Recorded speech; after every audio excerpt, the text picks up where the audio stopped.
5ನೇ ಪ್ರಶ್ನೆ, ನಿಮ್ಮನ್ನು ಕೆಲಸಕ್ಕೆ ಯಾಕೆ ತೆಗೆದುಕೊಳ್ಳಬೇಕು? Why I should hire you. ಸಾಮಾನ್ಯವಾಗಿ ನಿಮಗೆ ಸಂದರ್ಶನದಲ್ಲಿ why should I hire you ಅಂತ ಕೇಳಿದಾಕ್ಷಣ ಸರ್ವೇ ಸಾಮಾನ್ಯ ಉತ್ತರಗಳು ಹೀಗಿರುತ್ತೆ: I am very hard working sir, I am very sincere sir. ಆದ್ರೆ ಒಂದು ನೀವು ಅರ್ಥ ಮಾಡ್ಕೊಳ್ಳಿ, ನೀವು ಯಾವುದೇ ಉತ್ತರ ಹೇಳಿ ಅದು ಫೇಕ್ ಅನ್ಸ್ಬಾರ್ದು, ಅಂದ್ರೆ ಕಪಟ ಅನ್ಸ್ಬಾರ್ದು. ಹಾಗೆ ನೀವು ಯಾವುದೇ ಉತ್ತರ ತೆಗೆದುಕೊಳ್ಳಿ, ಅದು ಈ ವಿಡಿಯೋದಿಂದ ಇರಬಹುದು ಅಥವಾ ಗೂಗಲಿಸಿರುವ ಬೇರೆ ಉತ್ತರ ಆಗಿರ್ಬೋದು, ಅದನ್ನು ನೀವು ಮಾರ್ಪಾಟು ಮಾಡಿಕೊಂಡು ಅಂದ್ರೆ ಮಾಡಿಫೈ ಮಾಡಿ ನಿಮ್ಮ ತರ, ಅಂದ್ರೆ ಯುವರ್ ಓನ್ ಸಿಗ್ನೇಚರ್, ನಿಮ್ಮ ಸ್ವಂತ ಉತ್ತರ ತರ ಆಗಿರುವಂತೆ ನೋಡಿಕೊಳ್ಳಬೇಕು. ಆಗ ನಿಮಗೆ ಅದನ್ನು ಹೇಳಲು ಧೈರ್ಯವಿರುತ್ತದೆ ಮತ್ತು ನಿಮ್ಮ ಇಂಟರ್ವ್ಯೂರ್ ಅದು ಏಕೆ ಹೇಗೆ ಎಂದು ಕೇಳಿದಾಗ ನೀವು ಗಾಬರಿ ಆಗುವುದಿಲ್ಲ. ಜೊತೆಗೆ ನೀವು ಕಾನ್ಫಿಡೆಂಟ್ ಅಂದ್ರೆ ದಿಟ್ಟತನದಿಂದ ನೀವು ಅದನ್ನ ಉತ್ತರ ಕೊಡುತ್ತಿದ್ದ, ಯಾಕಂದ್ರೆ ಅದು ನಿಮ್ಮ ಸ್ವಂತ ಉತ್ತರವಾಗಿರುತ್ತೆ. ಈ ಪ್ರಶ್ನೆಯನ್ನು ಯಾಕೆ ಕೇಳುತ್ತಾರೆ? ನೀವು ಈ ಕೆಲಸಕ್ಕೆ ಸೂಕ್ತ ಅಭ್ಯರ್ಥಿವೇ ಇಲ್ಲವೇ ಅಂತ ನೋಡಲು ಈ ಪ್ರಶ್ನೆ ಕೇಳುತ್ತಾರೆ. ಜೊತೆಗೆ ಒಬ್ಬ ಅಭ್ಯರ್ಥಿಗೆ ಸೆಲ್ಫ್ ಅನಲೈಸ್ ಅಂದರೆ ಸ್ವಯಂ ವಿಶ್ಲೇಷಣೆ ಮಾಡಿ ಈ ಕೆಲಸಕ್ಕೆ ನೀವು ಸರಿಯಾದ ಅಭ್ಯರ್ಥಿ ಎಂದು ಇಂಟರ್ವ್ಯೂಗೆ ಮನವರಿಕೆ ಮಾಡಿಕೊಳ್ಳಲು ಇದು ಒಂದು ಒಳ್ಳೆಯ ಅವಕಾಶ. ನಿಮ್ಮ ಸಂದರ್ಶನಕಾರರು ಏನನ್ನು ತಿಳಿದುಕೊಳ್ಳಲು ಬಯಸುತ್ತಾರೆ ಎಂದು ಇಲ್ಲಿ ಅರ್ಥ ಮಾಡಿಕೊಳ್ಳೋಣ. ಮೊದಲನೇದಾಗಿ, ನಿಮಗೆ ಈ ಕೆಲಸ ಮಾಡಲು ಇರಬೇಕಾದ ಸಾಮರ್ಥ್ಯ ಇದೆಯೇ ಇಲ್ಲವೇ, ಅಂದ್ರೆ which is nothing but skill set. ಎರಡನೇದು, ನೀವು ಕೆಲಸದ ವಿಷಯದಲ್ಲಿ ಯಾವ ರೀತಿಯ ಮನೋಭಾವ ಹೊಂದಿದ್ದೀರಾ, ಅಂದ್ರೆ how is your attitude towards work. ನಿಮ್ಮನ್ನು ಆಯ್ಕೆ ಮಾಡಿದರೆ ಸಂಸ್ಥೆಗೆ ಏನು ಲಾಭ, how company gets benefited if they select you. ಈ 3 ಅಂಶಗಳು ನಿಮ್ಮ ಉತ್ತರದಲ್ಲಿ ಇರಲೇಬೇಕು.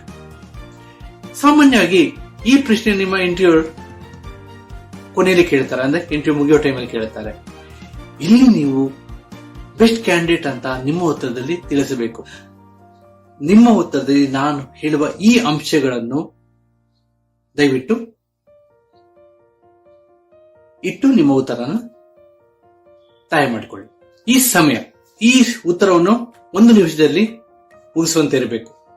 ಎರಡನೇದು, ನಿಮ್ಮ ಗುಣಗಳು ನೀವು ಅಪ್ಲೈ ಮಾಡ್ತಿರುವ ಕೆಲಸಕ್ಕೆ ಹೇಗೆ ಸರಿ ಹೋಗುತ್ತದೆ ಎಂದು ನಿಮ್ಮ ಉತ್ತರದಲ್ಲಿ ಇರಬೇಕು. ನೀವು ನಿಮ್ಮನ್ನು ಆಯ್ಕೆ ಮಾಡಿಕೊಂಡರೆ ಕಂಪನಿಗೆ ಹೇಗೆ ಸಹಾಯವಾಗುತ್ತದೆ ಎಂಬುದನ್ನು ಉದಾಹರಣೆಯೊಂದಿಗೆ ಪರಿಣಾಮಕಾರಿಯಾಗಿ ವಿವರಿಸಬೇಕು. ಅಂದರೆ your answer should be impactful, stressing value add you bring on board if they shortlist you. Example, ನಾನು ಕಲಿಯಲು ಉತ್ಸುಕನಾಗಿದ್ದೇನೆ. I am hungry to learn. How you are a good team player. ನನಗೆ ತಂಡದಲ್ಲಿ ಚೆನ್ನಾಗಿ ಹೊಂದಿಕೊಂಡು ಕೆಲಸ ಮಾಡುವ ಅನುಭವವಿದೆ. ಇದನ್ನು ಇಲ್ಲೂ ಮಾಡುತ್ತೇನೆ. ನೀವು ಯಾವ ರೀತಿ ನಿಮ್ಮ ಗುಣ ಮತ್ತು ಸಾಮರ್ಥ್ಯಗಳನ್ನು ಅಂದರೆ ಸ್ಕಿಲ್ಸ್ ಅಂಡ್ ಕ್ವಾಲಿಟಿಯನ್ನು ಹೈಲೈಟ್ ಮಾಡಬೇಕು ಅಂತ ಇಲ್ಲಿ ನಾನು ಪಟ್ಟಿ ಮಾಡಿದ್ದೇನೆ.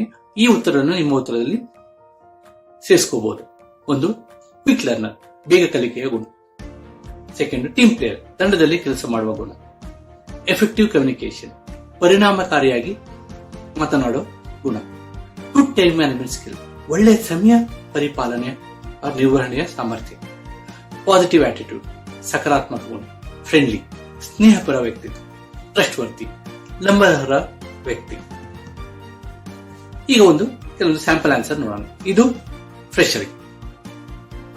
Sir, as the required skill set you need for this position. Also, I have a desire to be successful and I will put all required effort to learn and meet the task assigned to me. Your company reputation is certainly a factor.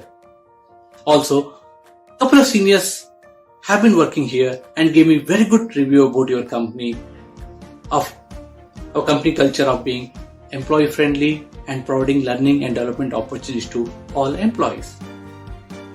ಇದು ಒಳ್ಳೆಯ ಉತ್ತರ. ಯಾಕಂದ್ರೆ ನಿಮ್ಮಲ್ಲಿನ skill set ಅಂದ್ರೆ ಗುಣಗಳು ನೀವು apply ಮಾಡುತ್ತಿರೋ ಪೊಸಿಷನ್ಗೆ ಹೇಗೆ ಪೂರಕವಾಗಿದೆ. ಉದಾಹರಣೆಗೆ, ಒಂದು ಅಕೌಂಟಿಂಗ್ ಜಾಬ್ ಇದ್ರೆ ನಿಮ್ಮ ಕಲಿತ ವಿದ್ಯೆ ಅಂದ್ರೆ MCOM ಇರ್ಬೋದು, BCOM ಇರ್ಬೋದು, ಹೇಗೆ ಸಹಾಯ ಮಾಡುತ್ತೆ. ಅದೇ ರೀತಿ ನಿಮ್ಮ ಯಾವ ಗುಣಗಳು ಈ ಕಂಪನಿಗೆ ಹೆಲ್ಪ್ ಆಗುತ್ತೆ ಅಂದ್ರೆ ಇಲ್ಲಿ ನಿಮ್ಮ ಡಿಸೈರ್ ಟು ಬಿ ಸಕ್ಸಸ್ಫುಲ್ ಅಂದ್ರೆ ನೀವು ಕೆಲಸದಲ್ಲಿ ಸದಾ ಯಶಸ್ಸು ಕಾಣುವ ಗುಣ ನಿಮಗೆ ಕೆಲಸದಲ್ಲಿ ಖಂಡಿತ ಚೆನ್ನಾಗಿ ನಿಭಾಯಿಸಲು ಸಹಾಯ ಮಾಡುತ್ತದೆ ಅಂತ ಹೇಳ್ತಾ ಇದ್ದೀರಾ.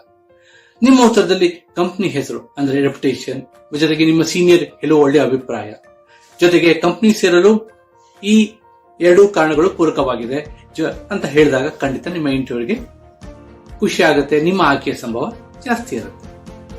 ಈಗ ಒಂದು ಸ್ಯಾಂಪಲ್ ಆನ್ಸರ್ ಎಕ್ಸ್ಪೀರಿಯನ್ಸ್ ಪ್ರೊಫೆಷನಲ್ಗೆ ನೋಡೋಣ. As per the JD, you are looking for a sales manager who needs to lead your sales team. I do have relevant experience for this position. I have 10 years of experience in sales field and I do have 4 years experience as a managerial position. In these 4 years, I have effectively managed a small and large size team of over 15 people. I was instrumental in driving my team in meeting and exceeding all our organization sales target. I was recognized in the organization for this achievement. I'm bringing here that experience of this position. I'm confident of excelling in this position. This opportunity would be a great platform to put forth my experience of leading a team, implementing my innovative strength to achieve organization sales target. Leading sales team in this organization will help me to gain new experience in my career. ಇಲ್ಲಿ ನಿಮ್ಮ experience ಬಗ್ಗೆ ಹೇಳಿದ್ದೀರಾ, ಜೊತೆಗೆ ನೀವು ಹಿಂದಿನ ಕಂಪನಿಯಲ್ಲಿ ಗಳಿಸಿದ ಯಶಸ್ಸು ನಿಮಗೆ ಈ ಕೆಲಸದಲ್ಲಿ ಹೇಗೆ ಹೆಲ್ಪ್ ಮಾಡುತ್ತೆ ಅಂತ ತಿಳಿಸಿದ್ದೀರಾ. ಹಾಗೆ ನಿಮ್ಮ ಕೆರಿಯರ್ ನಲ್ಲಿ ಮುಂದೆ ಬರಲು ಈ ಕೆಲಸ ಹೇಗೆ ಸಹಾಯ ಮಾಡುತ್ತದೆ ಅಂತ ತಿಳಿಸಿದ್ದೀರಾ. ಖಂಡಿತ ನಿಮ್ಮ ಇಂಟರ್ವ್ಯೂವರ್ ಇದರ ಈ ಉತ್ತರದಿಂದ ಇಂಪ್ರೆಸ್ ಆಗಿರುತ್ತಾರೆ.